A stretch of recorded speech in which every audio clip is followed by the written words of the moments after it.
কতবার দোয়া ইউনুস পাঠ করলে গাইবী সাহায্য পাবেন আপনি?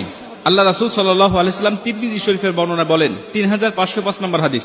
আল্লাহ রাসূল বলছে, যারা দোয়া ইউনুস পাঠ করে আল্লাহ পাকের কাছে কোনো কিছু চায়, আল্লাহ পাকের কাছে সাহায্য প্রার্থনা করে, আল্লাহ রাব্বুল আলামিন সঙ্গে সঙ্গে তাকে সাহায্য নাজিল করে। অনেক মুহাদ্দিস, অনেক মুফাসসির এই আয়াতটাকে, এই দোয়াটাকে দোয়া ইউনুসও বলে থাকেন। এটা আল্লাহ রাব্বুল আলামিনের গাইবী সাহায্য পাওয়ার একটি অন্যতম একটি দোয়া। তিরমিজি শরীফের বর্ণনায় আল্লাহ রাসূল সাল্লাল্লাহু আলাইহি ওয়াসাল্লাম বলেন, আমার ভাই ইউনুস আলাইহিস সালাতু ওয়াসসালামকে যখন নৌকা থেকে সাগরে নিক্ষেপ করা হয়েছিল, নৌকা থেকে যখন তাকে সাগরে নিক্ষেপ করা হলো, তিনি পানির নিচে পড়ে গেলেন। পানির গভীরে যাওয়ার পরে তাকে মাছ খেয়ে ফেললেন। তিনটা অন্ধকারের মধ্যে তিনি পড়ে গেলেন, পানির অন্ধকার, মাছের অন্ধকার, রাতের অন্ধকার। তিনটা অন্ধকারের মধ্যে থাকলেন, কোথাও কোনো সাথী ছিল না, তার কাছে কোনো সাহায্য করার মতো কোনো মানুষ ছিল না। তিনি জানতেন যে আমাকে আল্লাহ পাক ছাড়া কেউ সাহায্য করতে পারবে না।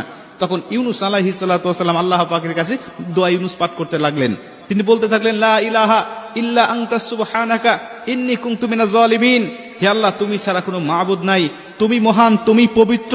আল্লাহ, আমি জালিম হয়ে গিয়েছি, আমি নিজের উপরে জুলুম করেছি। আল্লাহ, তুমি ছাড়া সাহায্য করার মতো আমার কেউ নাই।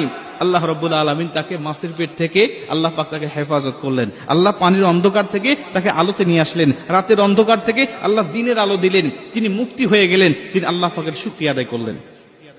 মুসা আলাইহিস সালাতু ওয়াসসালামের জামানায় এমন ঘটনা পাওয়া যায়, এই দোয়ার মাধ্যমে আল্লাহ পাক তাকে অনেক পরিত্রাণ দান করেছেন। আল্লাহ রাসূল সাল্লাল্লাহু আলাইহি ওয়াসাল্লাম বলেন, তুমি যখন এই দোয়াটা পাঠ করে, অর্থাৎ সূরা আম্বিয়ার 87 নম্বর আয়াত, এই লা ইলাহা ইল্লা আনতা সুবহানাকা ইন্নী কুনতু মিনাজ জালিমিন, এই আয়াতটা তুমি পাঠ করে আল্লাহ পাকের কাছে সাহায্য চাইবে, আল্লাহ পাকের উপর অবধারিত হয়ে যায় তোমাকে সাহায্য নাজিল করা।